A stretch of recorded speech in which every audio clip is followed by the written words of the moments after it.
I mean, I hit the target. Hey everybody, welcome to the Bullseye Channel. I hope you're doing well. On today's episode in the MHS Reimagined series, we are going to be discussing the perfect military service pistol and some of the different criteria that we hope to kind of get out with this MHS Revisited. Thank you guys so much for visiting. What is MHS Revisited? It is a 10-year retrospective on the Modular Handgun System program, and we have selected some firearms that were sort of 2025 versions of the firearms that were in the MHS competition.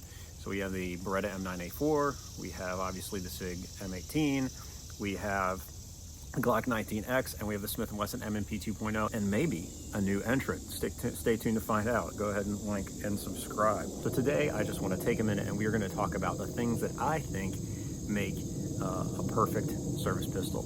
And obviously, when we all think of perfect military service pistols, we think of 6 Sauer, right? Don't you? So I brought a 6 Sauer here along with me. This is an M11. This is an M11A1 actually.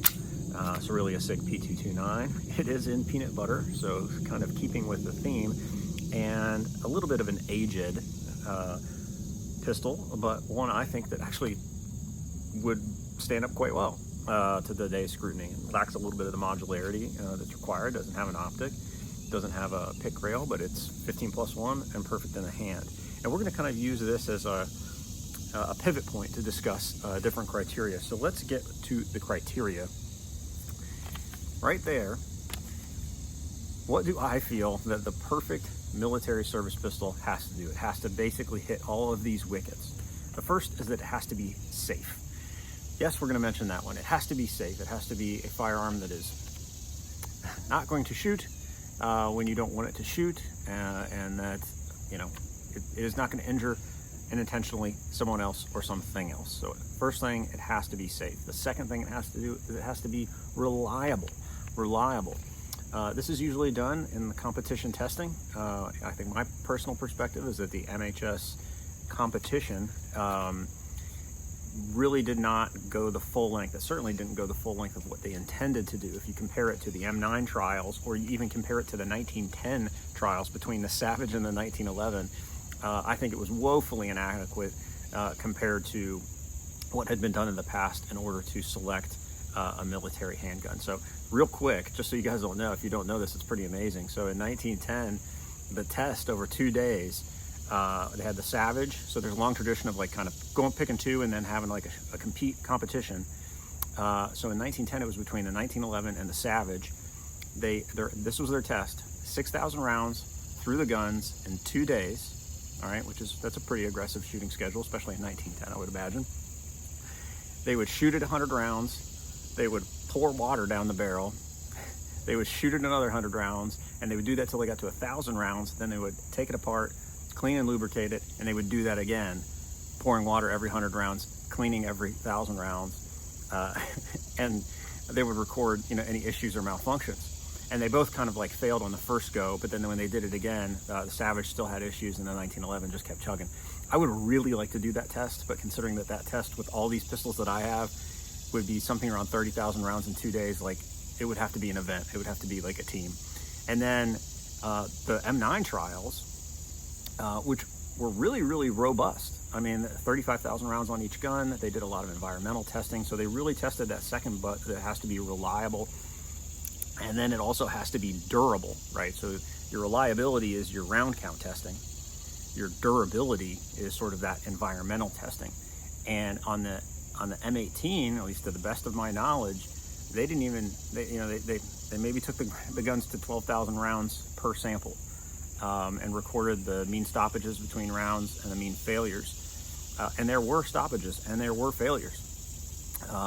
And the reason that they didn't test the reliability and the durability is because when they selected the SIG and then continued to do some evaluation testing, they had to submit for an engineering change due to drop safe issues, which was just, it was a big topic this week on the Hunters HT podcast with Phil Strader. And I don't think that the MHS tests, I think they should have taken all of the samples to 35,000 rounds. You only choose a new handgun every 30 or 40 years, right? Why not do it right? instead of doing it cheap. I think they got really excited by seeing SIG's lowball offer. And then the second thing is they need to be effective, right? They need to be capable of performing the task that they are intended to perform. And so that comes a little bit to do with what caliber do they want, what sort of engagements are they going to be used in. They have to be effective.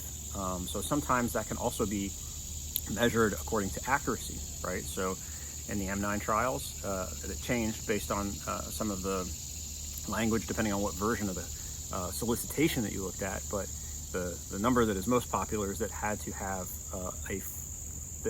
like a 90 or 95% chance of the round landing within a 4-inch circle at 35 meters. Okay, well, that's good, right? 4-inch circle, like that's probably that's like a point target on a silhouette. So that's fine. And here, obviously, we do 50-yard tests on guns where I bench them. We shoot 5 shots at 50 rounds, measure the group, and then I shoot them one-handed at 50 yards, and then we measure the group to see how much of that accuracy I'm able to maintain, or what the accuracy degradation is when you put it in the hands of a human, hopefully a capable human. So they have to be effective, meaning that they have to be accurate, and then like the caliber has to be, what you need. The next one is that they need to be simple, right? The handguns need to be simple, both in manual of arms, right? What you need to learn, right? From the 80s until the M18 was adopted, we have a DASA gun. This is a DASA gun, all right? That takes a learning curve. Like it's not as simple of an operation as, let's say, the Glock 19X. And trust me, as someone who has witnessed people learning about pistols for the first time, hundreds and hundreds of people, their brain schisms a little bit when you start talking about DASA, and your trigger's going to feel a little different. It's going to be kind of heavy at first, and then it's going to be super light and enjoyable. It can kind of get in their OODA loop a little bit. So they have to be simple. They also have to be simple in terms of mechanics, right? If you've ever looked, and I'm not casting aspersions, although I kind of have been. If you stare deeply into the gaze of a Sig Sauer M18 internals, it's like your whole mind turns to that meme where there's all the math jargon. You're like, man, those are some little parts. Like you look at that little striker lever that's on the striker, and that's what's keeping me safe. Like, I don't know, like I would like something a little more robust. As comparison, I'll just do this off camera.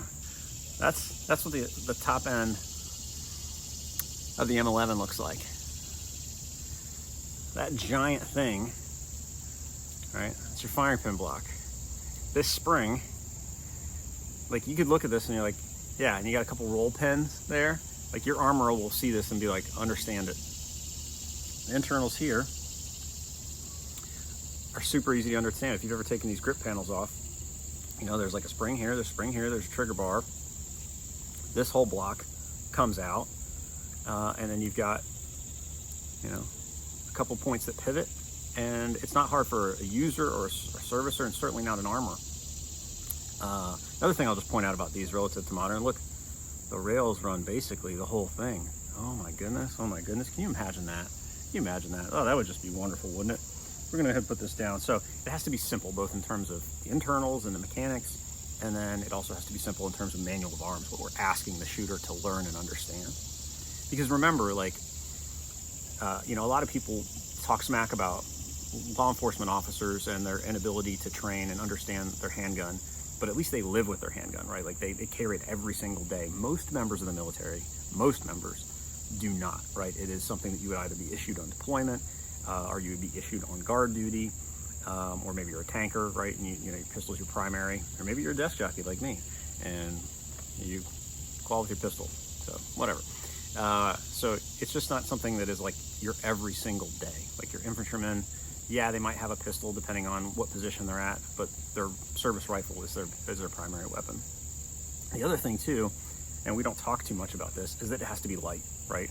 The lighter, the better. Now understanding that there's like some give and take. The sun's really getting in my face now. There's some give and take because the lighter the gun, it tends to not shoot as well, right? To us who like to shoot pistols, the heavier gun we like because it shoots a little bit better, but then You're usually not employing your gun when you're using it in the military. You are carrying it, right? So a heavier gun, it's just more crap you got to carry. So we want it to be light.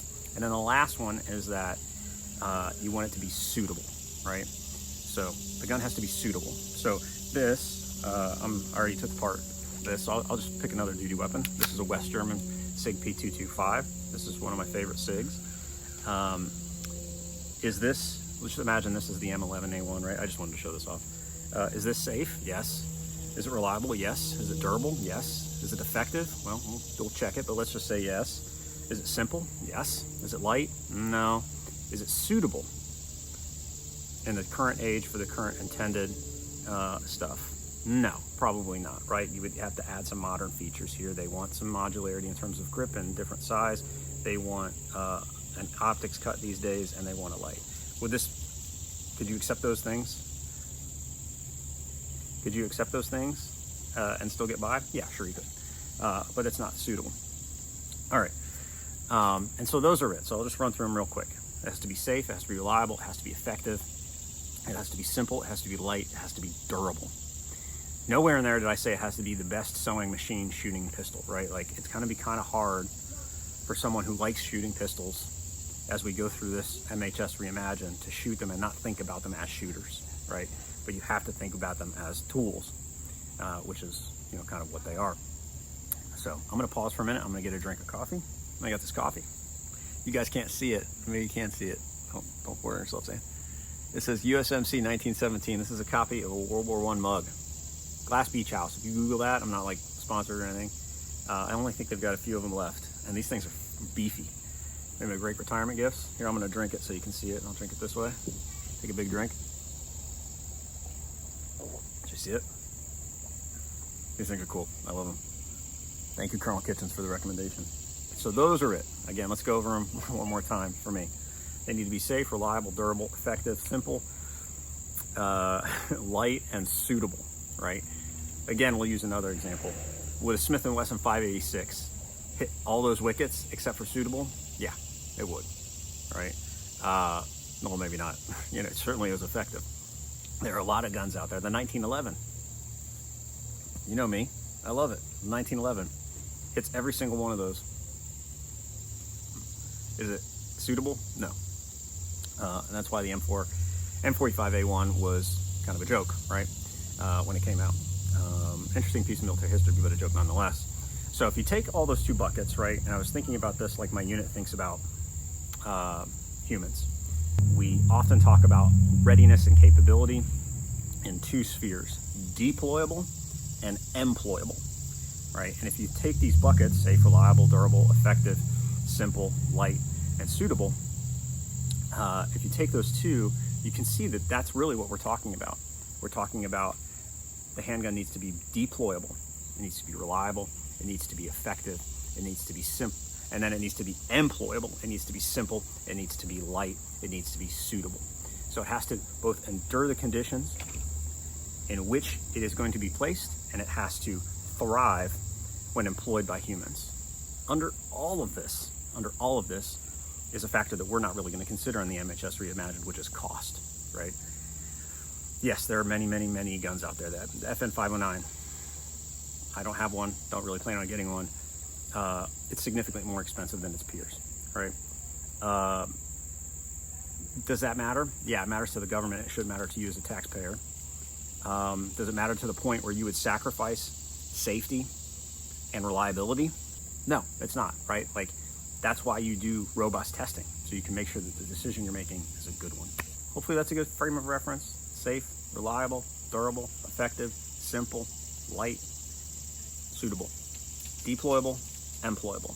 That's how we're going to think about these as we move forward. So thank you guys so much for visiting. Coming up, you're probably going to see an accuracy test of all of these, or you're going to see 1000K just sort of summary. And then we're going to throw some dots on these, and we're going to do Marine Corps qual. I already got the target tree in, so I'm pretty excited. Leave it 3 rules for life. Rule 1, don't be a jerk. Rule 2, take care of yourself. Rule 3, help other people. And assholes know that you don't know what's going on in somebody else's mind. They don't know what's going on in your mind. So be kind and courteous when dealing with other people.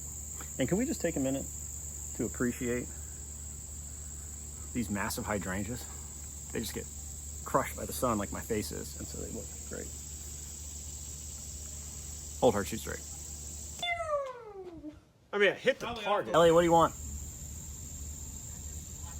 Oh, okay. I'm trying to get myself in the camera. Oh, okay. You can do that.